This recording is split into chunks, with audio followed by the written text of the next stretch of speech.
To me, the question I have with Todd, and this is just being honest, like, I didn't see the Todd of 2018 and 2019, and that was concerning. Did I see a Todd that could function? Could he be a decent running back? Yeah, because we saw that last year. He still was effective, but once you saw the 2018 Todd and you know exactly what the ceiling is for him, then that's what you want to see all the time. And I didn't see that in 2019.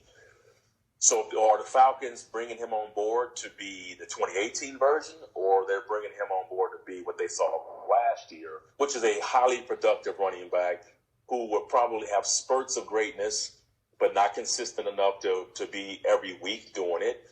And that would be a great asset for them. You still got Matt Ryan, you still got Julio Jones, you got Calvin Ridley. They've got an explosive offense. So you throw him in the mix, man, that could really be, especially signing a one-year deal. If he come out this 1 year and have the attitude that I want to prove everybody wrong, which I feel Todd will, he can have a really good year. If there's anybody who knows what it's like to come back and play with leg injuries and never be the same, it's you. I'm that guy. so you can relate to what he's going through if there is more to the leg injury than we actually know. So I played so when I came back in 99, I had the injury. Came back in 2000. I was never the same.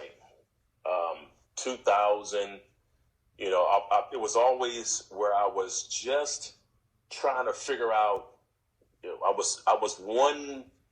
I guess it would rehab away from feeling like I was going to be great, but it was just I kept chasing that TD of old, and I could never find it. And so I went through 2 years of that and struggling with that big time, man, and never feeling great. And so I said this last year when beginning of 2019 that I thought that was the beginning of Todd Gurley, of sort of the slow decline of seeing Todd because of the information I had about his knee.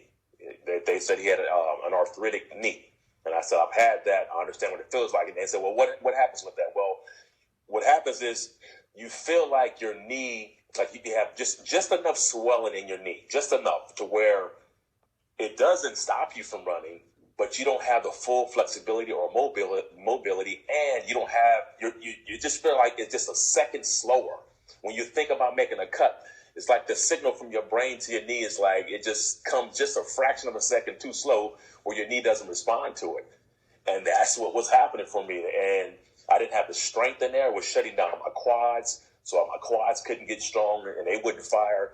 So when you have a lower body issue as a running back, it's hard to go into a game to say I'm going to be the best at this game and be able to run through arm tackles, break the long run, have the endurance, have all that stuff that he had and the things that I had, and have some of that stuff stripped away and still be the same person. It's difficult to do.